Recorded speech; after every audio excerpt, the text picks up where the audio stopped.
Selamat pagi sahabat uang Anda, berjumpa kembali dengan saya Rina Dewi Lina dalam program Pendidikan Finansial Uang Anda, persembahan Siti Peka dan Siti Foundation bagi masyarakat Indonesia. Sahabat uang Anda, anak merupakan individu yang unik, karena itu sebuah metode belajar belum tentu bisa berhasil diterapkan pada semua anak, termasuk dalam pengelolaan keuangan. Pendidikan keuangan harus diajarkan kepada anak sedini mungkin. Hal ini agar dapat memberikan dasar yang baik untuk mengelola keuangannya di masa depan. Kebanyakan anak belajar tentang uang, cara mengatur dan membelanjakannya, dengan mengamati dan meniru perilaku orang tuanya. Kesalahan anak dalam mengajarkan bagaimana mengelola keuangan akan berdampak hingga dewasa kepada buah hati. Kunci utama dalam memotivasi anak untuk mengatur keuangan yaitu mengkondisikan bahwa uang merupakan salah satu hal yang penting dalam hidup. Dengan demikian, jangan membuat anak Anda merasa mudah mendapatkan segala sesuatu dari Anda, tanpa ada proses menghargai setiap pengeluaran yang dilakukan. Topik anak dan uang inilah yang akan dibahas pada episode Uang Anda pagi ini. Sahabat uang Anda, saat ini di studio uang Anda sudah hadir narasumber kita, Bapak Hotman Simbolon, Vice President Head of Government Affairs Citi Indonesia, yang akan menjelaskan upaya-upaya yang sebaiknya dilakukan dalam mengedukasi anak terkait dalam pengelolaan keuangannya. Selamat pagi Pak Hotman, apa kabar? Selamat pagi Bu Rina, kabar baik, kita ketemu lagi. Ketemu lagi hari ini ya Pak ya. Nah, saya akan langsung aja ke pertanyaannya ini Pak. Pak, pengelolaan keuangan buat anak ini terkait dengan bagaimana kita sebagai orang tua mendidik mereka. Nah, apa sih permasalahan yang terjadi sebenarnya di negara kita ini?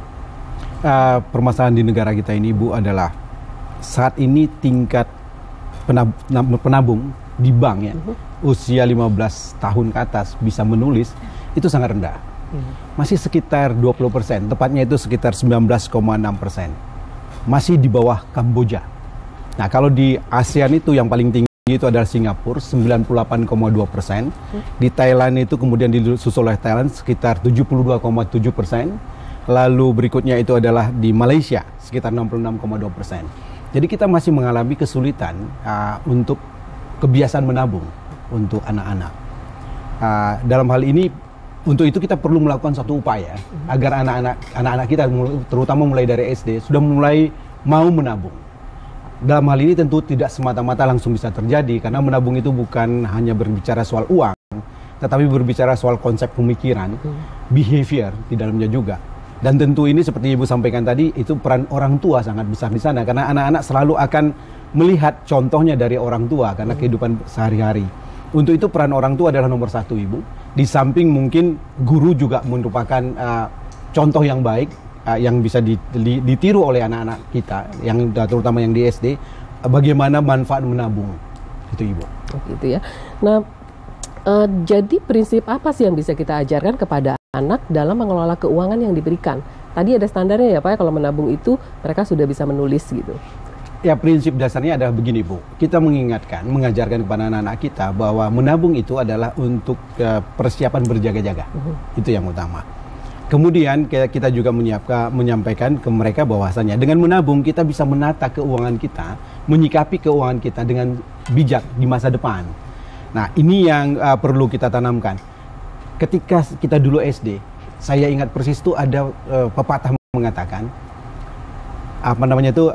rajin pangkal pandai, ya kan? Rajin pangkal pandai itu kalimat yang selalu dikeluarkan. Lalu sedikit-dikit jadi bukit, ya kan? Menabunglah, sia-sia orang tumbuh. Nah, seperti itu yang mulai kita tanamkan. Lalu saya ingat juga ketika di SD itu kita diajarkan untuk menabung setiap hari dari uang jajan kita. Dan itu selalu diingatkan orang tua dari rumah. Ini uang jajan, ini uang menabung. Nah, sampai di sekolah juga kita akan menabung. Dan ya, menabung itu merupakan kegiatan yang menggembirakan. Ini yang perlu kita ajak anak-anak kita. Ketika uang tabungan akan diberikan untuk jalan-jalan, itu rasanya ada suatu keberhasilan, ada suatu achievement yang kita rasakan, dan itu berjalan terus hingga kita besar. Itu. Kalau kita bicara tadi Bapak bilang zaman dulu ketika SD, saya ingat nih, zaman dulu ketika saya SD itu ada tabungan Taska dan Tabanas. Oh iya, itu. Nah, ada juga namanya Tapel Pramu. Tabungan pelajar dan pramuka. Oh iya, dulu ada juga Tapel Pramu. Ya. Nah sekarang tuh tabungan anak-anak seperti itu masih ada nggak sih Pak sebenarnya? Ada. Bank Indonesia sudah mengeluarkan tabungan yang namanya tabunganku, Bu. Itu dikeluarkan oleh semua bank. Ini adalah tabungan murah dengan cicil pembayaran depannya juga murah. Karena pada umumnya tabungan yang ada di bank itu ada minimum requirement balance namanya, Bu. Minimum balance yang harus ada. Tapi untuk tabunganku ini balance sangat rendah, 10 ribuan, Bu. Nah, dan itu tidak ada biaya. Tidak ada biaya sama sekali. Tinggal disampaikan. Memang nama di tabunganku nanti adalah nama si anak yang ditulis. Akan tetapi ada namanya CQ, nama orang tua yang bertanggung jawab. Karena anak-anak kita kan masih di bawah 17 tahun, Ibu ya. Jadi itu ada, Bu, sekarang. Jadi kalau untuk menabung di bank, itu bisa langsung datang ke bank minta tabunganku. Sebelum pergi ke bank sebenarnya perlu kita melakukan tabungan di rumah juga, Ibu. Namanya celengan tuh. Iya. Nah, kenceleng ya Pak. Nah, kenceleng itu. Ya. Itu juga perlu kita lakukan dan orang tua perlu mendidik anak-anak dan mengajak anak-anak untuk melakukan itu. Dan melakukannya dengan cara gembira. Kebayang ketika menjelang lebaran, kita membuka tabungan bersama-sama. Dulu tabungannya bambu itu, Bu. Dibelah, lalu kita sama ngitung barang-barang. Itu adalah suatu kebersamaan. Dan itu nikmat sekali. Itu proses itu sangat kebahagiaan tersendiri. Ya, Nah, itu ya. Nah, baiklah Pak Hotma, pada segmen berikutnya kita akan mempersilahkan sahabat uang Anda untuk ikut berdiskusi pagi ini.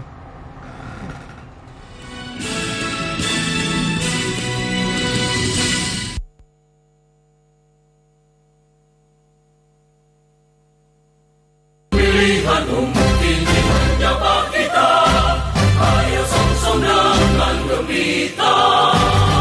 Kita pilih wakil rakyat anggota DPR, DPD dan DPRD.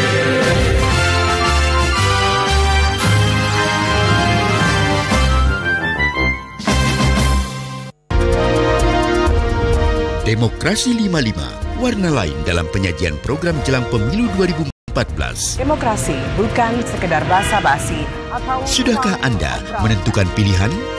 Ayo, manfaatkan peluang menuju Indonesia lebih baik. Demokrasi 55, setiap Kamis pukul 18.30 di sini di TVRI, saluran pemersatu bangsa. Selamat pagi saudara, senang sekali kami dapat kembali menjumpai Anda dalam Realita Politik memberi gambaran tiap partai peserta dan penyelenggara pemilu 2014. Realita Politik juga menghadirkan para narasumber terkait. Partai itu adalah salah satu pilar demokrasi. Ini situasinya sangat Saksikan mengkhawatirkan. Realita Politik Senin hingga Jumat pukul 8.30 di sini di TVRI, saluran pemersatu bangsa. Adat, budaya, kekayaan alam yang kita miliki, dan panorama keindahan tempat-tempat wisata di seantero Nusantara juga menghadirkan paparan para narasumber yang berkompeten di bidangnya. Negeri Indonesia, Senin hingga Jumat pukul 8 di sini di TVRI, saluran pemersatu bangsa.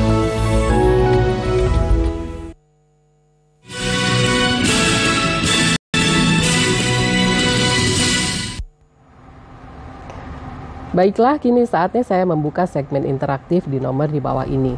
Bagi Anda yang berhasil masuk ke line interaktif, mohon mengecilkan volume suara televisi Anda, serta tidak menyebutkan nama produk dan perusahaan, dan langsung ke pertanyaan untuk memberikan kesempatan bagi penelpon lainnya.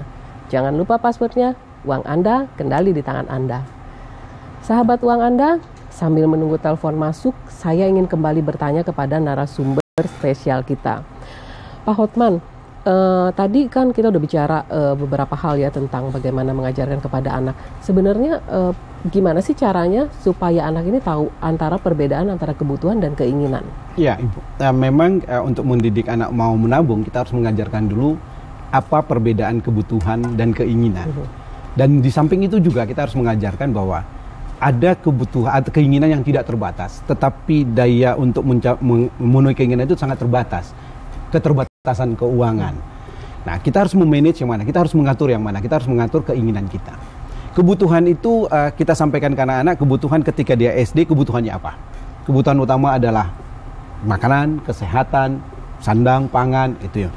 Kalau keinginan itu apa saja bisa diinginkan, ingin memiliki hal yang luar biasa, ingin Nah, kita harus menjelaskan kepada anak-anak kita bahwasanya keinginan itu kita harus jaga. Itu bukan menjadi utama, tetapi kebutuhan yang utama. Kita angkat teleponnya dulu. Silakan. Ya Pak. Halo, selamat pagi Uang Anda. Selamat pagi. Selamat pagi. Pak. Selamat pagi. Dari mana dan dengan siapa? Dengan Ibu Ayu dari Bandung. Iya, silakan Ibu Ani. Selamat pagi Pak. Selamat pagi Ibu. Ini mau tanya Pak, passwordnya uang Anda di tangan Anda. Ya. Ini Pak, saya punya anak 2, yang besar udah kuliah, yang satu SMP. Untuk yang besar saya kasih uang jajan 1 juta, yang kecil kasih uang 700 Pak. Terus saya suruh sisihkan gitu. Pas dia udah nabung, udah ada sisanya, dia dibelikan untuk keperluan dia. Apa itu bijaksana atau gimana Pak? Gitu aja. Selamat pagi Pak. Ya, Terima kasih Ibu. Ya, silakan dijawab pertanyaannya. Tadi pertanyaan terakhir saya nggak begitu dengar apa tadi? Tadi dia kalau dengan 1 juta dan 700.000 itu kira-kira bagaimana mengatur keuangannya? Oke. Kalau kuliah, ini kuliah di Bandung tentu, bukan di luar kota. Iya, kalau kuliah di Bandung, saya nggak tahu situasinya apakah ini memang termasuk uang bensin. Biasanya itu ada mengatakan 1 juta termasuk uang bensin semua. Tapi di samping 1 juta kadang-kadang anak-anak minta juga di tengah jalan, tambahan lagi Bu. Nah, ini kalau anak kuliah sepertinya jauh lebih mudah untuk mengaturnya. Karena dia sudah bisa membuka account di bank, lalu memasukkan uangnya langsung ke bank. Jangan disimpan uang cash. Nanti diambil lewat ATM saja sesuai dengan kebutuhan yang ada. Dan dengan demikian dia sudah mulai melihat ada kelebihan setiap bulan yang bisa digunakannya. Nah, untuk kegiatan-kegiatan lain, karena beli buku juga tidak termasuk yang 1 juta pasti, namanya uang jajan ya. Nah, ini uang saku namanya. Nah, saya pikir anak ini bisa menabung setidak-tidaknya 100.000 dalam sebulan. 10% dari uang yang ada. 10% dari uang. Ya. Untuk yang SMP kayaknya juga bisa melakukan itu. SMP cukup besar kalau 700.000. Yang kuliah 1 juta, yang SMP 700.000 besar sekali itu. Kita angkat telepon dulu Pak. Silakan. Halo, selamat pagi Uang Anda. Halo, selamat pagi. Selamat pagi Bu. Iya, selamat pagi. Dari mana dan dengan siapa? Selamat pagi Bu. Iya, selamat pagi. Dari mana dan dengan siapa? Dengan Bapak Maksi, NTT Kupang. Iya, silakan pertanyaannya. Pak Maksi dari. Silakan Pak, pertanyaan. Saya mau bertanya tentang uang dan anak. Iya. Silakan pertanyaannya Pak. Bagaimana kalau anak kami di NTT itu untuk mengelola uangnya secara baik? Karena kami di NTT itu kurang tahu cara penggunaan uang terhadap anak ketika sekolah itu bagaimana gitu. Iya. Baik Pak Matsi, kita sudah menerima pertanyaannya. Nah, ini pertanyaannya Pak Matsi ini nggak jauh nih dari pertanyaannya Ibu Ani. Tadi Bapak masih melanjutkan Betul, yang jauh. Saya bisa gabung sekalian. Ya, sekalian. Kebetulan untuk pertanyaan Pak Maksi adalah bagaimana mengelola uang di NTT. Ya, betul. Nah, di NTT sepertinya kalau di NTT Ibu itu kita bisa memberikan uang kepada anak langsung ditabungkan kepada gurunya. Dan untuk jajan kita bisa siapkan bekal dari rumah. Di Jakarta sendiri sudah banyak sekali orang tua yang menyiapkan makanan bekal dari rumah agar tidak jajan di sekolah. Lalu uang jajan itu langsung ditabungkan kepada guru. Dan ketika sampai di sekolah, guru sudah mencatat uangnya. Dan ketika ada masa liburan untuk anak sekolah, guru akan memberikan tabungan atau menjelang Lebaran atau menjelang Natal. Kalau di NTT mungkin menjelang Natal, itu akan diberikan dan ada uang Natal yang cukup untuk merayakan peristiwa besar tersebut. Nah, kalau Pak Pangsi bertanya bagaimana caranya untuk mengatur keuangan, ditabunglah di sekolah dulu. Setelah ditabung di sekolah, kalau cukup uangnya kemudian masukkan ke bank, buka tabunganku. Di bank NTT itu ada, bank daerah NTT juga ikut untuk tabunganku ini. Kalau nggak buka di bank-bank Mandiri, yang bank-bank yang lain bisa dilakukan. Itu bisa dilakukan untuk itu. Itu untuk jawaban saya untuk Pak Maksi. Untuk Ibu Ayu saya lanjutkan tadi untuk anak yang SMP. Saya pikir sudah bisa untuk diajak untuk membuka tabunganku di mana bank saja. untuk melakukan tabungan, dan dia ada beberapa bank yang sudah menyiapkan ATM juga untuk tabunganku ini, Bu. Jadi mungkin untuk putra Ibu Ayu yang SMP sudah bisa membuka tabunganku. Yang perlu ditekankan tadi ya Pak ya, tidak ada biaya untuk penarikan dari ATM dan lain-lain dari tabunganku. Ya, tidak ada biaya. Ada beberapa bank yang tidak memberikan biaya untuk itu, Bu. Oh, ada beberapa bank, jadi tidak semua bank untuk itu ya. Iya. Nah Pak, kalau melihat dari pertanyaan Ibu Ani dan Pak Masih ini, sepertinya kalau tadi kita bicara tentang peran orang tua, ini perlu role model nih dari orang tua ya. Role model yang ideal itu seperti apa tuh Pak? Ketika ditanya role model yang ideal, itu agak harus semua sempurna gitu ya. Tapi anak-anak itu membutuhkan contoh dari orang tua, bagaimana perilaku orang tua mengelola keuangannya, Ibu. Apakah orang tuanya juga berhemat? Apakah orang tuanya juga sangat konsumtif? Itu anak-anak akan meniru. Ketika orang tua selalu berbicara soal gadget baru, barang-barang baru, maka anak-anak kan terpikir, oh iya, barang baru harus dibeli. Ketika berbicara model baru harus dibeli. Model baru dia harus dibeli. Seperti itu. Jadi kita harus bicara yang sedikit lebih memikirkan masa depan. Ya, jadi ada lagi telepon. Ya. Halo, selamat pagi Uang Anda. Uang Anda kendali di tangan Anda. Ya. Halo, dari mana dan dengan siapa Ibu? Dengan Ibu. Suaranya terputus-putus, Bu. Dengan Ibu. Iya, silakan pertanyaannya. Nah, ini tabungan pendidikan itu semuanya terbeli. Jadi bagaimana supaya orang di bank gitu. Saya pakai rencana mantan di bank itu saya pindah ke rencana yang memadai. Ya. Bagaimana? Semangat gitu. Iya. Gitu. Iya. Terima kasih. Terima kasih Ibu Paulina. Ini suaranya terputus-putus, tapi sepertinya pertanyaannya adalah gimana caranya menabung terkait dengan rencana yang diinginkan. Sepertinya seperti itu. Oke. Terima kasih untuk pertanyaan Ibu Paulina. Merencanakan keuangan itu ada 3 fase, Bu. Perencana jangka pendek, jangka menengah, dan jangka panjang. Nah, kalau kita mau menabung, kita tentukan goals kita apa, tujuan kita apa. Kita mau menyekolahkan anak kuliah misalnya. Ya, menyekolahkan. Itu kita harus siapkan, itu jangka panjang, Ibu. Kita harus tahu persis kita mau milih apa. Menabungnya juga jumlah berapa, karena kita tahu pengeluarannya berapa. Kalau mau jalan-jalan misalnya, liburan nanti bulan Juli, itu jangka pendek. Kita bisa tentukan menabungnya mulai dari sekarang juga. Berapa pengeluaran, kita pastikan estimasi pengeluaran, kira-kira berapa. Lalu kita siapkan berapa kemampuan kita untuk menabung. Di samping itu juga misalnya nanti menjelang lebaran, sebentar lagi lebaran juga. Kita juga bisa menyiapkan tabungan kita untuk menjelang lebaran. Jangan mengambil bonus lebaran saja, tunjangan lebaran. Itu bisa dilakukan, Ibu. Jadi perlu dikalkulasi dulu tujuannya apa, jumlah yang dibutuhkan berapa, lalu kita lihat keuangan kita berapa, baru kita sisihkan dari keuangan dan kita. jangka waktu yang dibutuhkan. Kita angkat lagi teleponnya. Halo, selamat pagi Uang Anda. Selamat pagi. Iya, selamat pagi. Dari mana dan dengan siapa? Saya Ibu Sisil dari Surabaya, Ibu. Iya, silakan Ibu Sisil. Halo. Iya, silakan pertanyaannya. Ini gini, Pak Bapak, selamat pagi Pak. Selamat pagi Ibu. Anak saya SMA. Ya Ibu.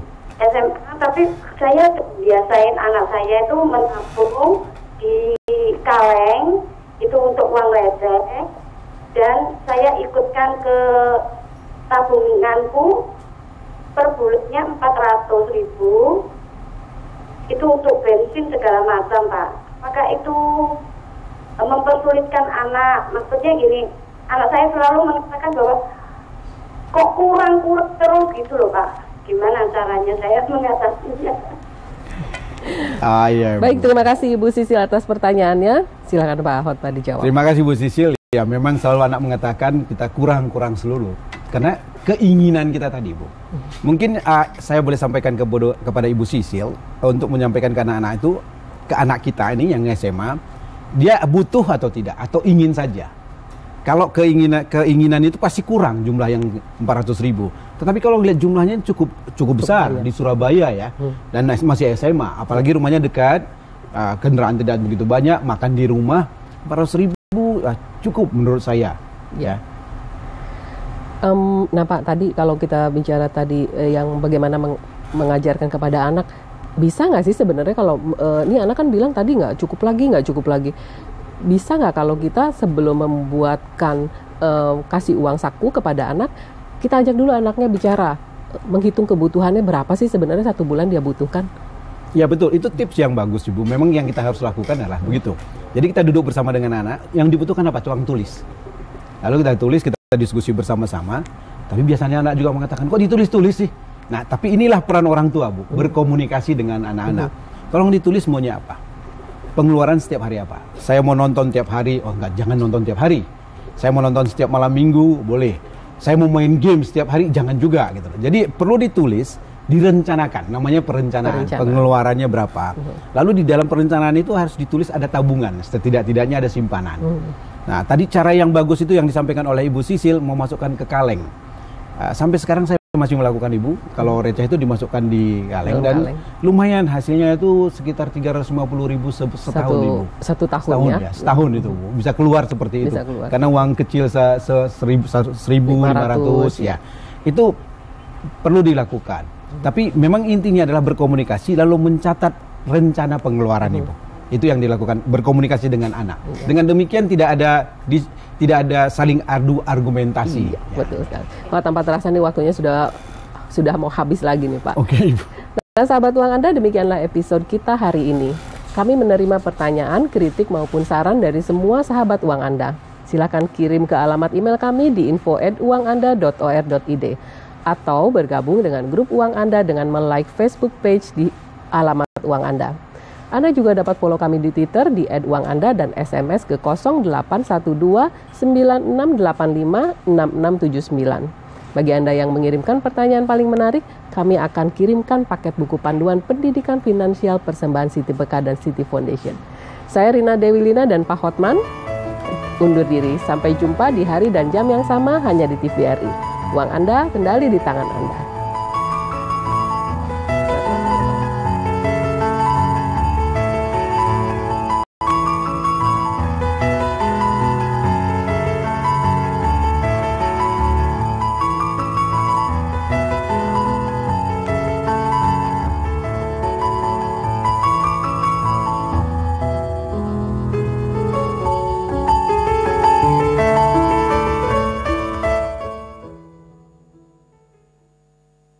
Acara ini dipersembahkan oleh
Kembali bersama saya Gina Manik dalam Indonesia Terkini pukul 8 waktu Indonesia Barat. Lebih dari 10 km jalan provinsi di wilayah Kabupaten Jombang, Jawa Timur rusak parah akibat terus-menerus diguyur hujan. Dan kondisi ini diperparah juga oleh kualitas aspal yang kurang baik. Jalan utama penghubung wilayah Kabupaten Jombang sepanjang 10 km kini kondisinya tidak layak dilalui. Jalan provinsi selepas flyover di wilayah Kecamatan Petorongan hingga Jombang mengalami kerusakan yang bervariasi. Mulai dari aspal mengelupas, retak-retak, hingga membentuk lubang menganga di tengah dan pinggir jalan. Untuk memberikan peringatan kepada